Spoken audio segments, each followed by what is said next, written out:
Section 8.2, heading of the section is analyzing arithmetic sequences and series. Okay, in the last section we talked briefly about the difference between arithmetic or arithmetic sequences and geometric. Today we're going to spend the entire day just talking about the arithmetic type.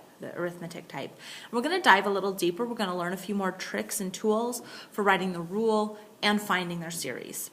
Okay, so first of all, let's get ourselves familiar with an arithmetic sequence. The one that we had discussed before was like 2, 4, 6, 8, ... in which we're adding 2 each time. Okay, one thing to remember with an arithmetic sequence is there has a common difference. You either add or subtract the same amount each time. So we say there's a common difference. And this common difference between the terms we denote as normally the variable d. Okay? And again, it's positive if you're going up, and it's negative if it's going down. So to determine whether something is an arithmetic sequence, you just need to divide 2 consecutive terms and see if there's a common difference between any 2. Okay, so we just kind of keep that pattern. So here to tell whether each of these is arithmetic, first thing you subtract them. I take the 5, the preceding term minus the first. The 5 minus 1, the difference there is 4. Then I subtract the next 2. The 10 minus 5 is 5. Well, 16 minus 10 is 6. These aren't common, so this is not arithmetic. Or it is not an arithmetic. Okay, the next one, let's go ahead and let's look. We subtract. 1 minus 4 is negative 3. Negative 2 minus 1 is negative 3. Negative 5 minus a negative 2 is also negative 3. So we have a common difference here of negative 3. So my common difference is negative 3. And that makes this one arithmetic. Okay.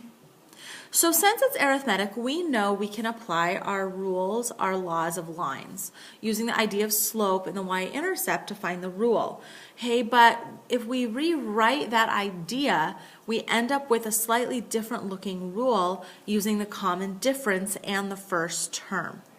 The nth term of an arithmetic sequence with the first term of a sub 1 and a common difference d is given by. So this is just a nice little rule for finding the rule for an arithmetic sequence.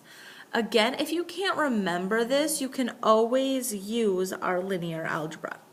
You can always use our linear algebra idea of slope and y-intercept.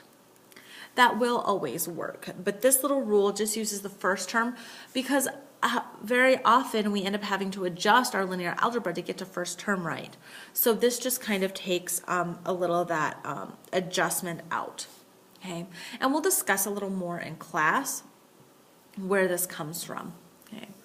Okay, so here really all you would need to know is the first term and the common difference to write a rule for an arithmetic sequence.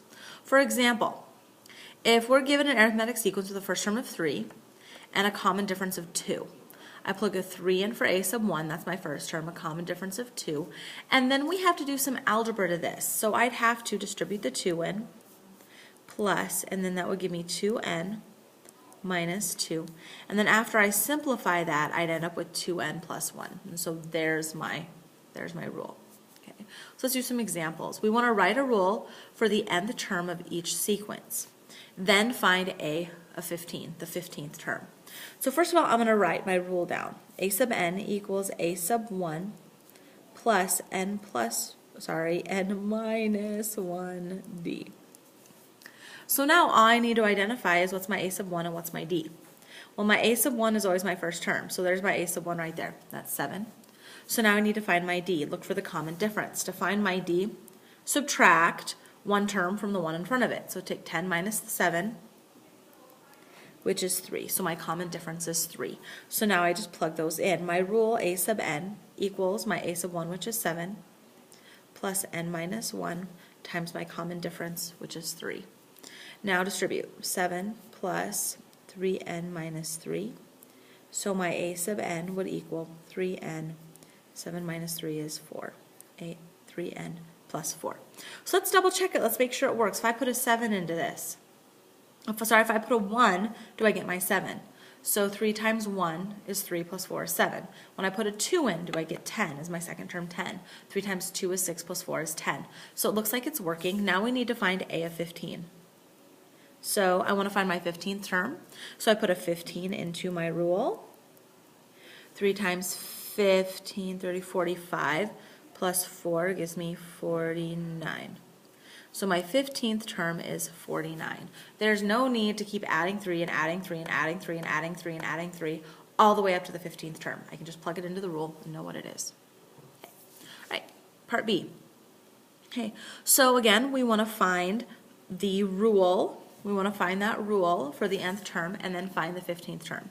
So first of all, let's write my general rule form down, a sub 1 plus n minus 1 to the d times d. Now I find my a sub 1, which there's my a sub 1, it's 15. And then I need to find my d. So to find my d, again, take one term and subtract the previous. So I have to take the 8 minus the 15. Okay.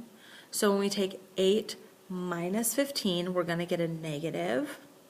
A negative what? 7, I believe? So my common difference is negative 7. We go down by 7 each time. So then now I just plug that in. My a sub n equals my first term, which is 15, plus n minus 1 times my common difference, which is negative 7. So then now I plug it in. 15. So that would give me plus a negative 7n plus a 7. So then my a sub n would equal negative 7n plus 15 plus 7 is 22. And then now we need to find the 15th term. I think I'm going to do calculator on this. So we take negative 7 times 15, add the 22, so negative 83 is my 15th term. No need to keep subtracting 7, subtracting 7, subtracting 7 each time. So there's my rule, and there's my 15th term. Okay, that's all fine and dandy for these two because we were given the first term, and we could very easily find the common difference. That's not always the case. Okay, here in extra example 3, they tell me that the 12th term is 52. The common difference is 6. We want to write our rule. So for our general equation of my rule, it's a sub 1 plus. I don't know. I know my d. I can plug my d in. My d is 6. But we don't know that. We don't know my first term. So my first step is I need to find my first term. So we're going to use my 12th term to help me find my first term. Because I know when I put a 12 into this, when I get my 12th term, a sub 12 equals a sub 1 plus the 12th term minus 1 times my d, which is 6. And when it's all said and done, that should be 52. So now let's go ahead and let's solve this part of the equation and find my first term. So I'd have a sub 1 plus 12 times 6, I think is 6, oh, nope, 72. Oh, wait, I can take 12 minus 1. That's 11 times 6, 66. Let's make life easy. Take the 12 minus 1, which is 11 times 6, 66. And then subtract the 66 from both sides. So a sub 1 is going to equal 52 minus 66. It gives me negative 14. So my first term is negative 14. So now I can write my rule. A sub n equals my first term, negative 14, plus n minus 1 times my common difference, which is 6. Oop, 6. Gosh, lots of typos there. Ignore all the scribbles. 6, that's why you should do math in pencil, huh? Okay, so then if we distribute in here, we'd have negative 14 plus 6n minus 6. So my a sub n equals 6n minus negative 14 plus negative 20. So write a rule for the nth term, which we did. There's our rule. Then graph the first 6 terms of the sequence. So I'm going to create a table to get me my first 6 terms. So here's my n, here's my a sub n, my first term. So my first term, well, when I put a 1 in there, we get negative 14. We know that. My first term is negative 14. We found that right here. My second term, when I put a 2 in there, 6 times 2 is 12. 12 minus 20, negative 8. When I put a 3 in there, 6 times 3 is 18, so that would give me negative 2. Put a 4, 6 times 4 is 24, minus 20 is 4. When I put a 5, 6 times 5 is 30, minus 20 is 10. And then when we put a 6, 6 times 6 is 36, minus 20 is 16. Okay, so now we want to graph those. So here I have a coordinate plane here. I never put in any negative x's, so I'm not going to put any negative x's in this. We're going to go right like that. Okay, and let's see, let's put it here in the middle. And I don't know, maybe we should count by 2's. We can count by 1's here. Maybe we'll count by 2's here, so we don't have to go quite so far. So 1, we have negative 14. So 2, 4, 6, 8, 12, 14. For 2, we get negative 8. 2, 4, 6, 8. Okay. For 3, we get negative 2. Wait, I didn't go far enough. 2, 4, 6, 8, 10, 12. Ooh, 14. Ignore that point. Yeah, it wasn't making a line, and again, arithmetic should make lines. 4, 1, 2, 3, 4, we go up 4, 2, 4. 5, we go up 10, 2, 4, 6, 8, 10. And 6, we go over 16, 2, 4, 6, 8, 10, 12, 14, 16. So there are they, and we just plot the dots because there's nothing in between. So then graph the first 6 terms. So there's my first 6 terms, 1, 2, 3, 4, 5, 6. Okay, next. Okay, here extra example 4. Here they give us 2 terms of an arithmetic sequence. A sub 5, the 5th term is negative 43. The 12th term is negative 8. Write a rule for the nth term. So we want to write our rule.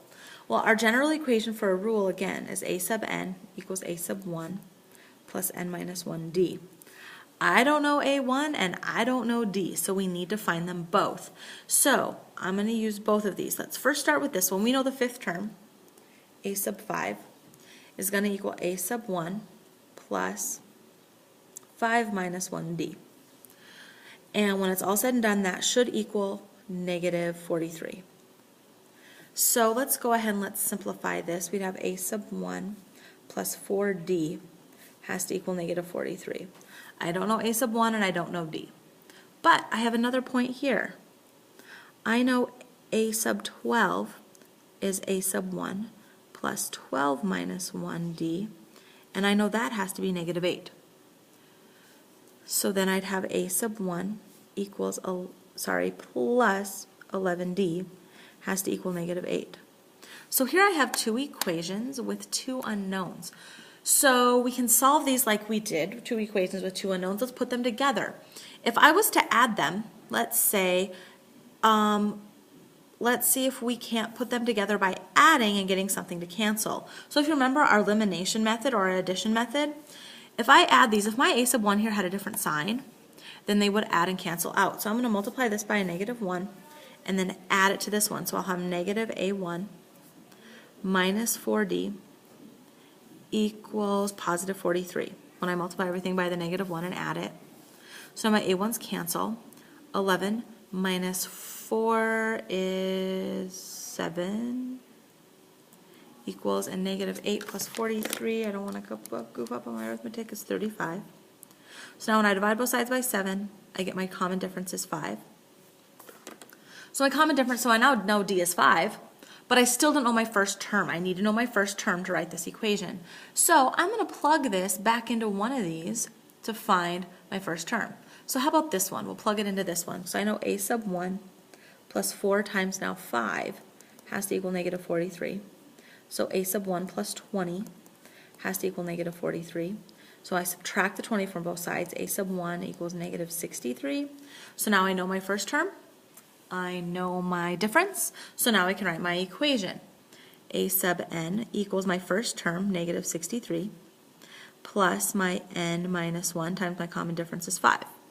So my a sub n is going to equal negative 63 plus 5n minus 5. So a sub n is going to equal 5n minus negative 63 minus 5, 8, negative 68. So there is my rule. Again, you can double check. When I put a 5 in here, my 5th term is at negative 43. When I put a 12 in here, do I get negative 8? Double check them. Okay. Now, an arithmetic series. So for an arithmetic series, again, a series is just the sum of a sequence. It's just the sum of the sequence. So if I take the sequence and then add up all the terms. Okay, so again, we had a few shortcuts for some of our basic series in the last section.